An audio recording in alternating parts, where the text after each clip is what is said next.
welcome back to Fearless. I'm Sissy Graham Lynch, and I was just thinking, these last few months here on Fearless, we have covered some really tough and heavy subjects. Everything from the voting guide that we did back in the fall to even the last few episodes we've had here in the spring. They've just been tough. So I had something else planned for today, and I was just thinking I need something a little less heavy, I should say, for Fearless. So I've asked my husband, Corey Lynch, to join me again here on Fearless. Corey, welcome. Thank you for having me. I've been waiting for you to ask me to be on your podcast. It's been about 2 years. If you've missed any of the previous episodes with Corey on it, he has been on Fearless a couple of times to talk about football, NFL, college football. I'm sure we've discussed everything else in between, but welcome back, because today we're going to discuss, and I say it's less heavy, but maybe it's heavy depending on which point of view we're looking. You just had a birthday this week. Not excited. It was a big one. You want to tell everybody how old you turned? 40 years old. I will say I was a little surprised of how hard this was for you to turn 40. I thought you'd be like, you would not care, because you normally don't care. You're kind of a steady Eddie personality for most people. Sometimes I don't get such a steady Eddie, but I was shocked how hard. Why was this hard for you? I don't know. I feel like you're officially like 100% adult at 40, and maybe I just wasn't ready for that. I can remember my dad turning 40. We were at Samaritan's Purse. He had a big party, and for some reason, everybody gave him water guns. That was his number one thing. And your dad, you were talking about, he was 40 when he brought you to Appalachian State to play football. Yeah. And when we came up for our first time to Appalachian, he just told me the other day, he said, you realize I was 40 years old when you stepped on that campus. It's crazy to think. Well, they started a little bit younger than we started. Yeah. But it's also strange to be in a time of life when your kids are at an age that you can recollect those memories from that age.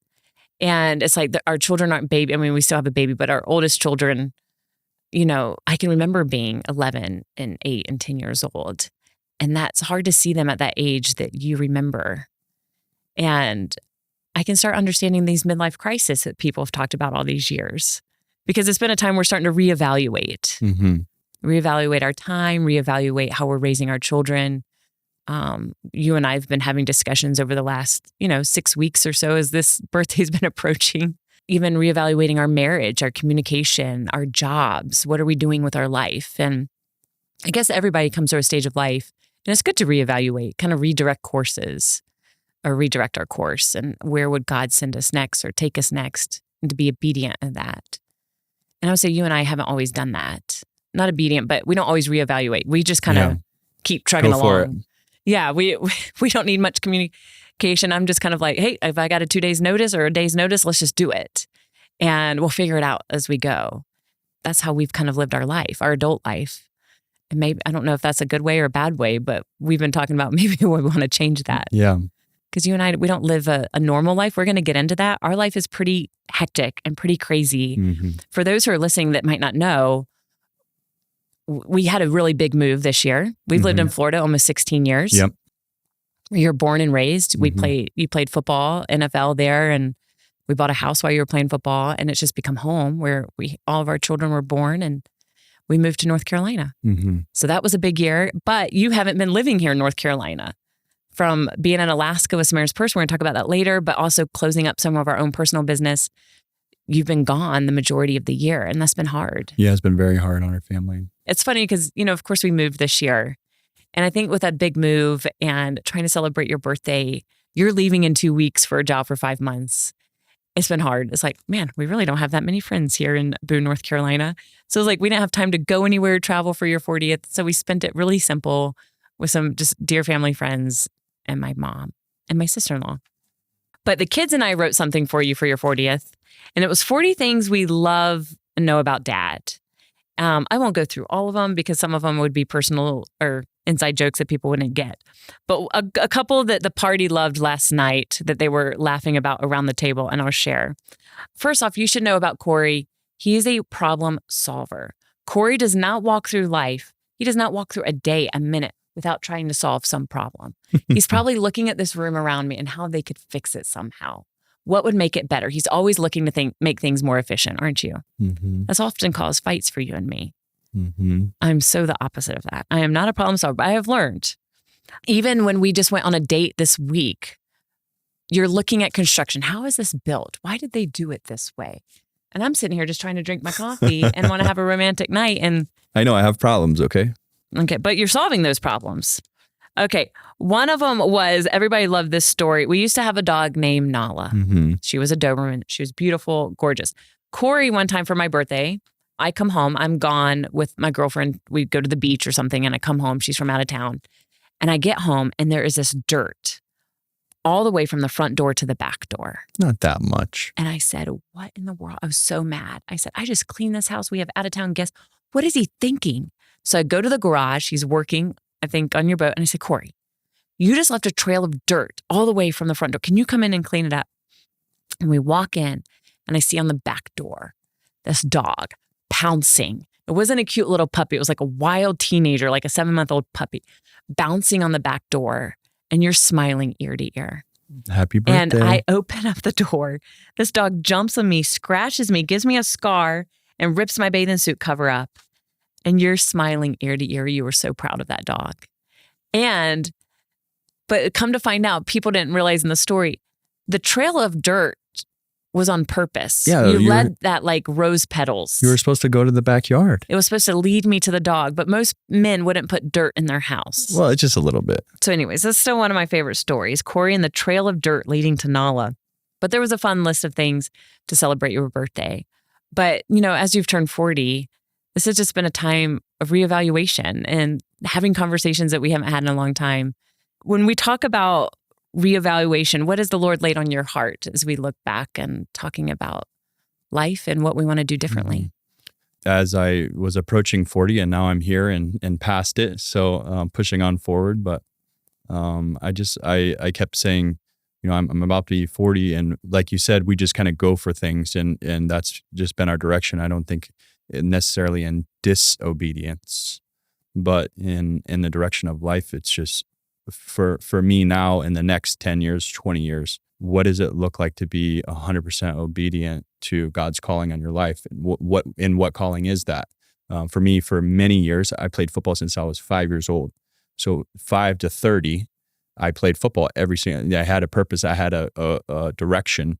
And then when that ended, it's kind of like you do this, you do that. There's not much straightforward direction. So we lived about 10 years since we ended that career. And then now it's, who do you want to be at 50? Who do you want to be at 60? And so I never really asked myself that, especially asked God that. When I was in my 32, 34, you're living after a career that I played so long. And so now going forward, I've really been, I don't say the word struggling, but I'm thinking a lot with what is the direction of your life? And I think everyone wants to answer that for themselves. But in our culture, in the American culture, the direction of life is usually 99% is monetary wise, right? So what if God's direction is not for that? What if it is for that? I don't know, but just like you said earlier, the obedience part. Our pastor was talking last Sunday about obedience and what does that truly look like to be obedient to his direction, his calling. And our pastor said, listen, obedience is not a burden from God. It's the direction. It's anti-burden. And so a lot of times as Americans, we look at obedience as it's just a bunch of burdens. And that's not how God intended it to be. We've looked at it when you're talking about kind of the American way of life.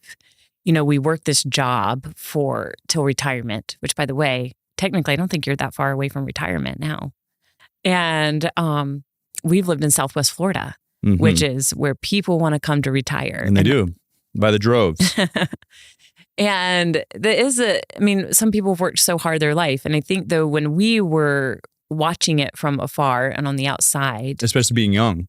Yeah, being young, we just didn't see much purpose in life, that people lost their sense of purpose, mm-hmm. that they've worked their whole life with an identity of, whatever they spent their career doing. And then they have lived their whole life so they can get to this moment, not to work, not the pot at the end of the rainbow. And we saw it for so many people not fulfilling because they lacked purpose. Now, I do know, I meet so many people, especially at Samaritan's Purse or the Billy Graham Evangelistic Association who retire young so they can go out and serve with our teams and to go out and volunteer so they can finally give back to the Lord in those later years. But we've seen so many people that just want to play on a golf course and not have a purpose, and they've lost that sense of purpose. And we kind of decided, we were just praying that that's not for us, because that retirement was kind of a foreign concept to me because I didn't see a dad retire. I didn't see a grandfather retire, and people often tease those who work for my dad are not allowed to retire. Or he won't let you retire because God's work is never done. And then that can take different shapes, and God can take you in different directions to serve him, but you'll always be serving. And I think we reevaluated what that looked like for us. I mean, you look at the Earth's age, the age of humanity, we believe it's about 6,000 years. Only in the last, 80 years have we made up this word called retirement. And so, especially American retirement is, hey, I'm going to work from when I'm 20 to when I'm 50, and I'm going to retire. I'm going to go on a golf course every day. And so what does that look like after you reached the end of the rainbow? And a lot of times I've got to witness, I have a Bible study with 60, 70, 80-year-old men, and I witness what they do on a daily basis. And I'm not saying they're wrong in what they do, but some of them, these are some great men. They're that we know. Unbelievable men in my Bible study. But you see, they have so much to give still in their 80s. But maybe this retirement thing is a mirage. Maybe it's not all it's cracked up to be. And I'm not saying it's wrong to retire. That's not my point. But for me and myself, my family, my direction with life, with my wife, is that all our focus is, the American retirement? Americans represent 4% of the population of the world. And those 4% and maybe a couple of Europeans are the only people retiring. Everyone else in the whole world, they are active and they work and they do things into their 80s. In fact, I know a CEO of a retirement home community in Florida, and he says for his retirees that come there and live there, inactivity is death. So he's trying to get them to be active so much. And then when you look at that as in a spiritual sense, in a godly sense, how does God want us to be active? And then not just when you're 60, even when you're 40, how does God want you to be active? And so I don't know. Those are questions that every person must ask. But I think they're a little bit more difficult for the Christian. It's a little bit more difficult to see and to realize and to drive into the purpose of what God wants you to do. There's a longing in your soul to expand the kingdom. And so, what does that look like for someone that's caught in the rat race, that has bills to pay? They can't just leave everything and go to the mission field. So what does that look like? I was just studying the inventor. I like heavy equipment. So, and I own a few pieces, but I was just studying the inventor of Caterpillar, which is the world famous. It would be like the Ferrari of cars. It's Caterpillar equipment. And, and his mission was to bring his company to a place of success, and he would tithe 90% of his income. And he has a quote that says that, I keep shoveling my income to God, and he keeps pouring more into me. And so he lived off 10%, and he was extremely wealthy, and the company is still, it's world class. But that was his. He wanted a Fortune 500 company so that he could glorify the Lord. So it's not always just going into the mission field and into Africa or something. There's also other ways to do it. But as a Christian, I think we should be asking ourselves those questions. And I guess we're at that crossroad. Well, and to back up a little bit, so people who are listening, that we're just not talking about retirement at the age of 40, and we're no retirement experts, and we haven't lived through that yet. But how we got to that point and just discussing that was because when you got out of the NFL, it's almost a little bit of an identity crisis. You spent your, from 5 years old to, you said, to almost 30 playing football. And God bless us beyond measure, making money at a young age. But it wasn't enough money to live the rest of our lives. You weren't one of those top 1 or 2% players. Of course. So we had to make money, and I was like, okay, how are we going to do that? Yeah. And so that's where our focus shifted. For sure. And we're surrounded by friends who that was their constant goal was, I got to make money. And it's become this like cycle of life we're in. And it's like our job that defines us, right? I hate when people would ask, like, especially when we lived in Southern California, it was the number one thing people wanted to know. What do you do? Because they wanted to know how much money you had. And that's how they were going to define you. And that's how they would compare themselves to you. Yeah. And so that's how we got to this discussion about retirement, because God kind of shifted your mindset a little bit, because you started a couple businesses. We've done real estate. And I think all those are important to do, because I do think it's important to make money. We have to care for our family and provide for our family. Leave a legacy. And to give back to the Lord in different ways. But he changed your heart and all of that. Yeah, I think the heart change is just, that stuff is not bad. And it's not, I'm not saying that people should not do that or chase that. And it's just, I always talk about this, when volunteers come to Alaska, is when you're on your deathbed and you want to look back at your life and you lived a good life, you're 70, 80, 90 years old, you're on your deathbed, what regrets are you going to have? And if you're 40 and you're looking towards your deathbed, what do you want that to look like from when you're 40 to when you're 90, or when you're 30, or 20 when you're 90? And we as a culture, we're focused on the carrot and the goal, and we chase that goal. But is that the goal that God wanted us to? Are you going to be satisfied on your deathbed? And so, envision yourself hooked up to whatever hoses and pipes and electronic things on your deathbed, and look back on your life. And, you're praying that God would say, well done, good and faithful servant, but you haven't gotten to that point yet. You're still on earth. Are you satisfied with what you accomplished with the short time that God gave you? And it's like, we talk about time, and I think we already mentioned it. That's another thing we've been reevaluating, is our time. Time is one of the most precious resources. Time is a thief. And I think you really start thinking about it when you hit 40. You keep reminding me, I'm not 40 yet. You're only 39. I've already rounded You're up. a young 39. I already rounded up. I keep figuring it. But you do start thinking, okay, I'm only 10 years from 50, or, time just, you thought 6 months used to be a really long time. And now 6 months feels like nothing anymore. Even time with our children, time with our families. I think one of our biggest threats to our culture, to the American family, or just the family in general, in today's time, is not the culture that we're facing that I talk about all here on Fearless, but it's really the cell phone. Yeah. And social media. And that takes up so much of our time. I hate getting that little reminder. Like the weekly reminder. Which you and I've had competitions before. Yeah. And I always win, by the way. That is, that's not true. And you know it. But we'll have a competition of like, you show me yours, I show you mine. But on our time of how much we have spent on our phones. And granted, it's our job now. I mean, you do the majority of your work on your cell phone. And that is something we have to balance, because that's what our children see. And when we've already talked about, when are we going to give our daughter a cell phone? I don't want her to replicate that. I don't want her face to be on that cell phone. And we're like the first generation of parents, maybe the ones that have teenagers now, to really experiment that with our children. And they really have become a science lab, of technology. Yeah, it's either the kid on the cell phone and the parents not talking, or the parents on the cell phone and the kid not talking. Yeah. And even like we're discussing this morning, it should be such a precious time with our kids. Yeah. But you and I are both on our cell phone, whether it's catching up with emails, things that you've missed.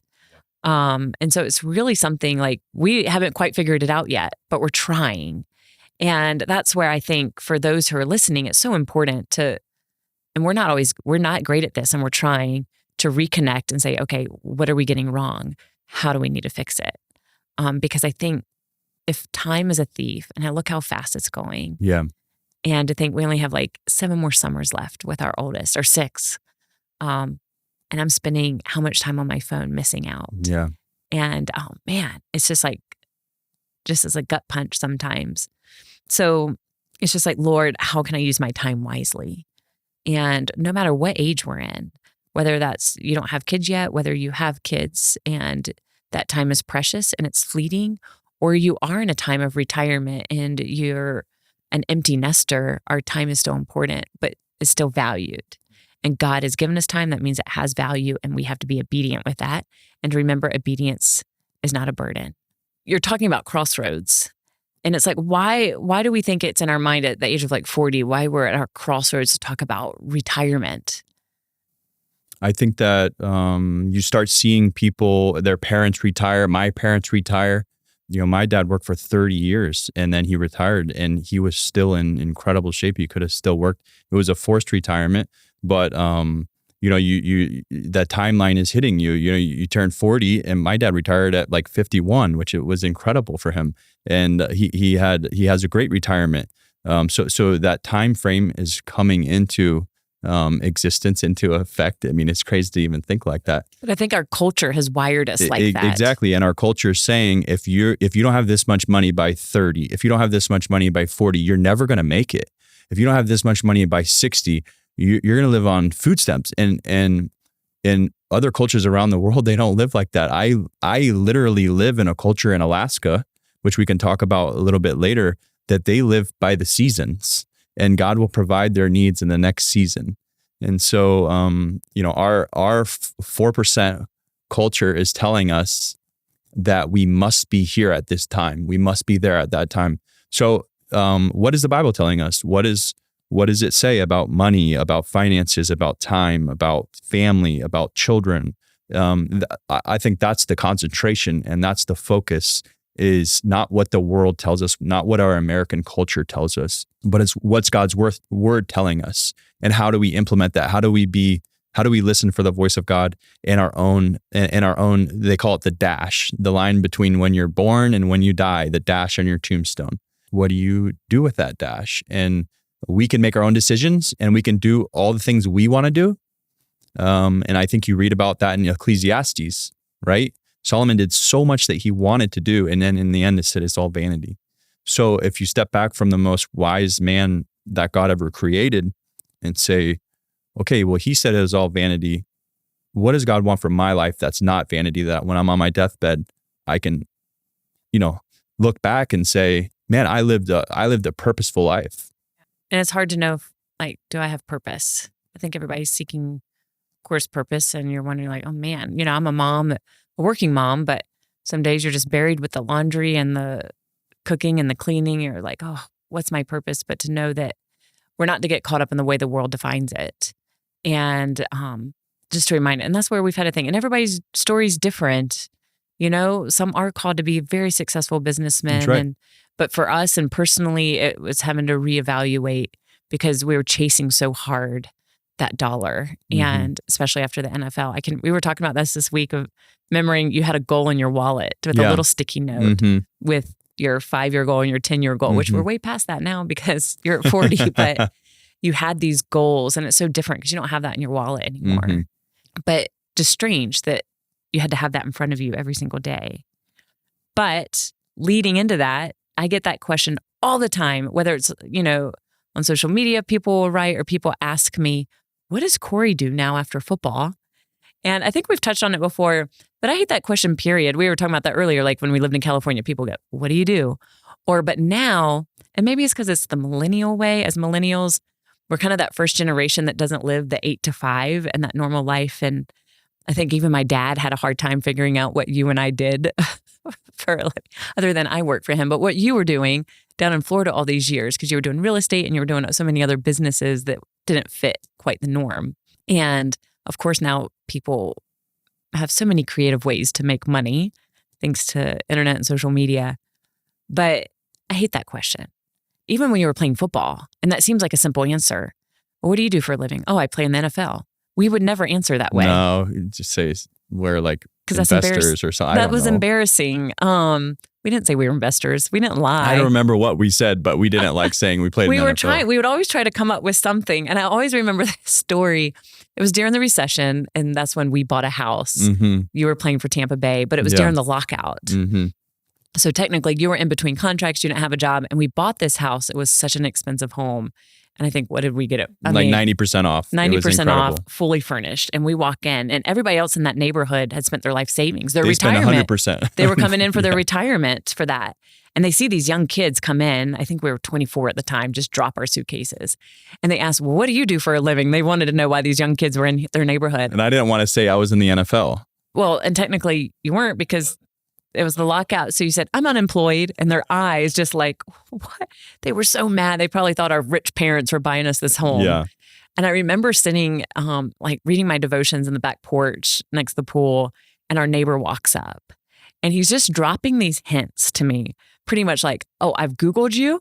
I know exactly who you are. He knew that I was a Graham and that knew you played football. Mm-hmm. And it was like, once again, going back to that point is our job defined us. It's like, oh, I know who you are. But really, he knew nothing about us. We'd never had a personal conversation with him. And that's how the world views it. And it's like we always wanted to be humble in that answer and show it with humility. So we were always trying to come up. I think too, it kills me. I guess it started with millennials. Oh, what do you? Oh, I had a startup business. That sounds so big and so grown up. Oh, you started your own business and you sold it. Really, now that I know people, that doesn't have much meaning to me anymore. But that's just how the world defined it. And so we were just always trying to serve the Lord with humility in that. We've tried to teach that characters to our kids. Mm-hmm. I just recently read something, and we were supposed to be talking about what you're doing now, but little side road, I just was reading this thing, how the world defines our attributes, but the attributes that will be read at our eulogy. And those are the ones that we need to be working on. That when we're at our funeral, people are going to be sharing the stories of our character and things that they learned from us or memories of us and how do we serve our community or our friends or our family. And that's what we've been trying to instill in our children, especially with humility. And you've always had humility. And that was one of the things I loved most about you. Because when I met you, I had no clue you were a football player and much less the big man on campus. I had no clue until after I started dating you, I started seeing these like posters, these football posters around town. I'm like, oh my gosh, there he is. Which, by the way, I've been telling our son, you had a little, what did you call those little beard things back then? I can't remember. It wasn't a goatee, but you had this little patch of hair right here on your chin. And Austin, our son, cannot believe you had that. But that was in the poster. And then I remember going to your first football game and I'm like, because I did not know anything about football and did not care about football. And I was like, I think this guy's kind of a big deal. But it was your humility that you had. And we've talked about that here on Fearless. And we talked about how you didn't compromise your integrity on the football field. And those are the things that will define us, not our job, not when people ask, well, how much money do you make? And how many businesses have you bought and sold? And what have you done with your life? But with that question is, what are you doing with your life now? That is the number one question I get when it comes to you, because people are so curious and our life is not normal. And our life is beyond crazy and sometimes overwhelming, especially for me. This has been an overwhelming year. Yeah. And because you and I are going in two different directions all the time. Yeah. But it's where God has called us now. Mm-hmm. And I love what you do. And it's crazy because our producer said, oh, you've actually been doing this job longer than you did the NFL. Yeah. Although you played football for much longer. Yeah. The NFL was 7 years. You've now been doing this for 8 years. And I'm so proud of you. And I want people to know what you do. So let's talk about, you go to Alaska, you're leaving next week. Yeah. And you'll be gone till October. Mm-hmm. You're gone. Let's tell people what you do. Okay, so in Alaska, Samaritan's Purse has set up a project called Church Building in Alaska. And so every summer, they build one building, one church for a native village in Alaska. There's 250 native villages scattered throughout Alaska. And most of them, you cannot drive a car to. You can only get there by boat or by airplane. So they're very remote. The village life is very hard in Alaska. It's very dark in the wintertime. You know, you could have 20 hours of darkness in the wintertime. So there, spiritually, it can be very dark also. There's lots of suicides. There's lots of molestation. There's just really tough things about humanity there. And so Samaritan's Purse has a heart to bring light into those situations. And through that is a building. And most of their churches are dilapidating. It's very difficult to build in Alaska because you have extreme temperatures. You have 80 degrees in the summer, and then you have negative 60 in the winter. So your buildings literally fall apart based on those temperature changes. And so the goal of this project is to build a building that will last the village for 100 years. And how do you do that? And so we've, over the last 8 years, actually the project's been going on almost 20 years now. So the team and we're just constantly talking about how we can improve every year. So that's what we do. We in the wintertime, it's mostly logistics and figuring out how to get stuff from A to B. And then but let's go back. Those logistics are not easy. That's right. This is like so difficult because especially last year, you were on an island in the Bering Sea next to Russia. That's right. I was living in Alaska, but you were still 4 hours away from me. Yeah. So like, how do you get your materials? That's a very complicated process. We work with suppliers and they work with shipping companies. And so a lot of like, say our roofing material, or let's say our foundation material, which is called a triadetic foundation. It's just a bunch of metal bars that you put together.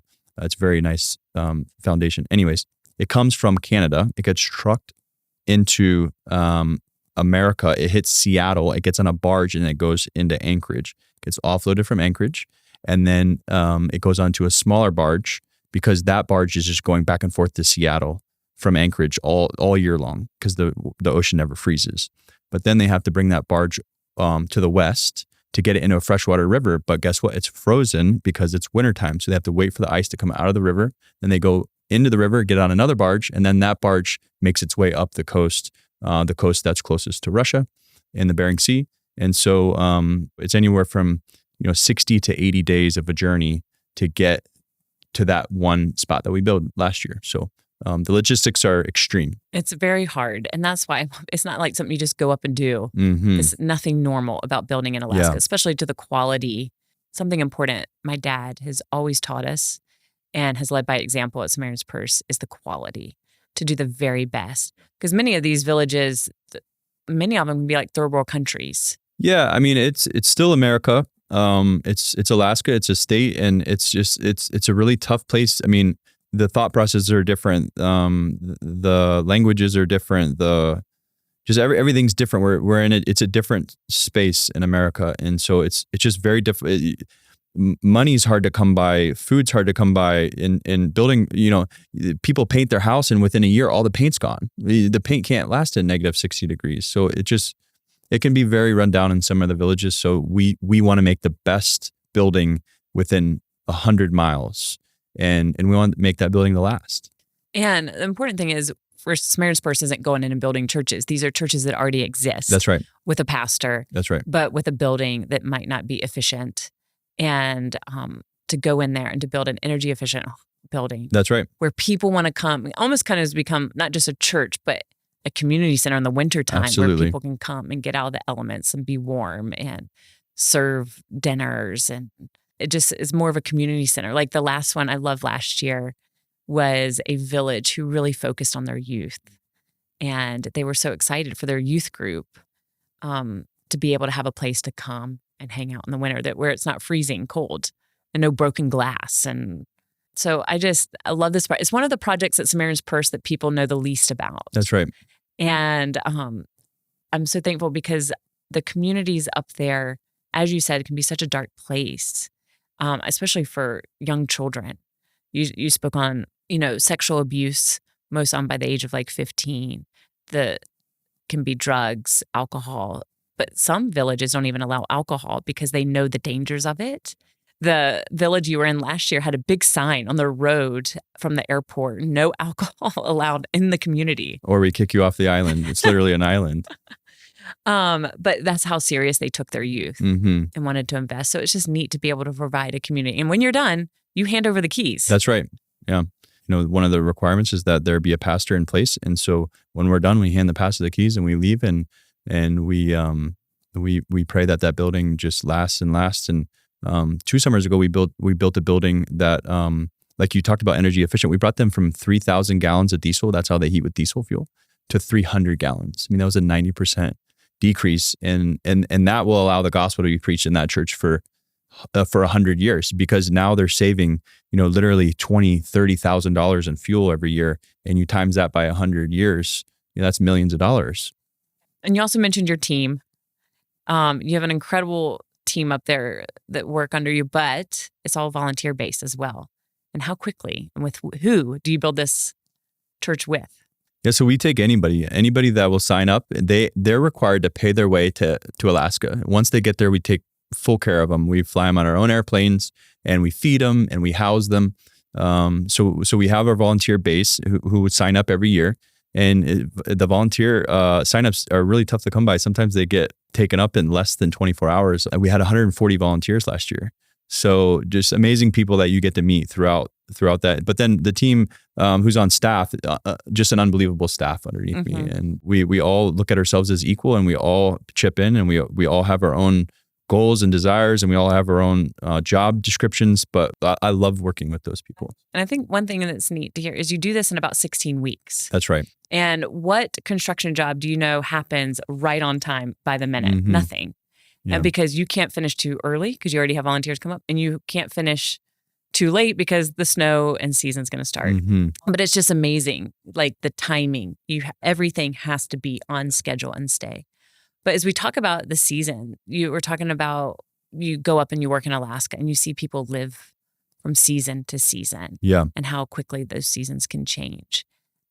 What do you think the Lord's taught you in these years that you've been working up in Alaska? Yeah, it's interesting. I have developed friendships with many of the natives up there, and just unbelievable people. And this is a people group that was just reached less than 100 years ago by missionaries, and they had no idea or concept of Jesus before that.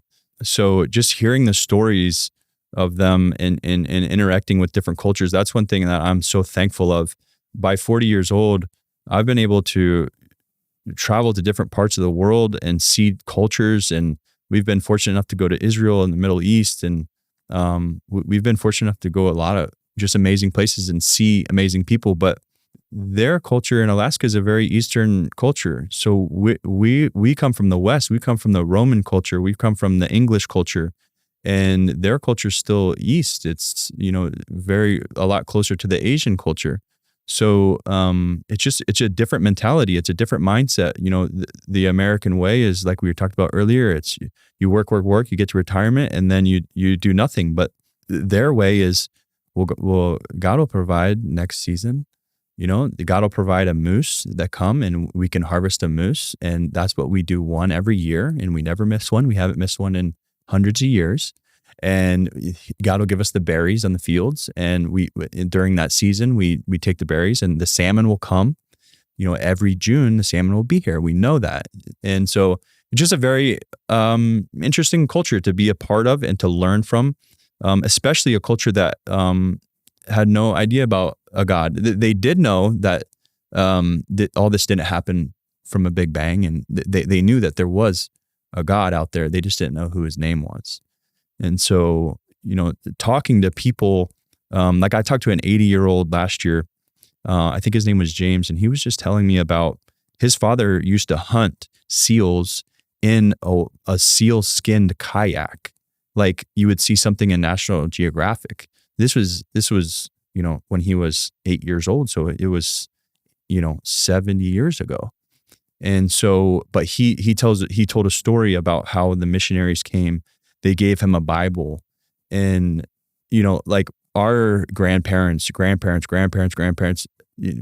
they just knew of God, and he had never heard of God. He had never heard of Jesus.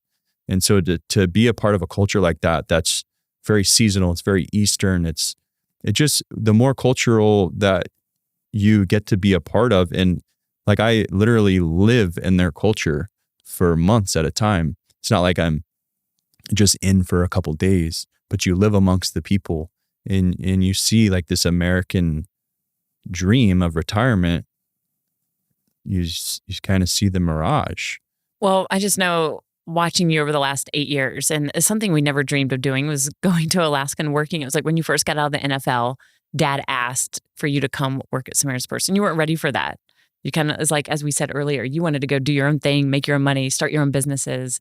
And over time, God just kind of shifted your heart and our heart. And to see you do that over the last 8 years, I've been so proud of you, and for our kids to go out there and see the churches and to meet some of the people you tell about.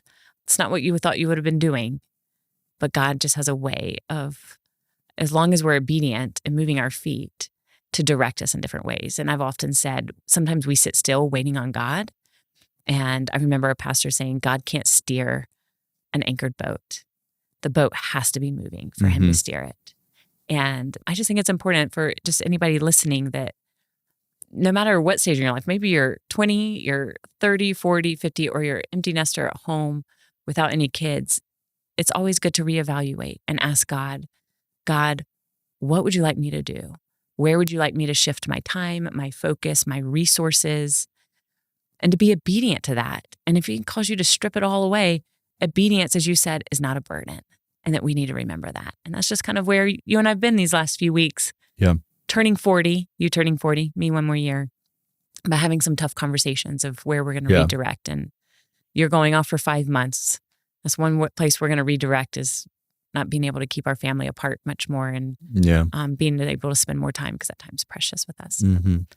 God's blessed us beyond measure, and we have so much to be grateful for, even in the storms and the hardships. So anyways, thank you for joining me. It was a different kind of conversation. We're always normally talking football and stuff. And it's been wonderful to celebrate you this week.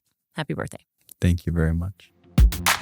If you're listening right now, you can't see, but I'm sitting here in my office, as I often do, with my copy of Decision Magazine. For years, I've used Decision to help me stay informed with key cultural and biblical issues. I even use it to help me prepare for this podcast sometimes. If you aren't yet receiving a copy of Decision Magazine, I would love to invite you to subscribe today. I know it will be a help to you to help stay informed on the important topics of our time. You can go to decisionmagazine.com to subscribe today.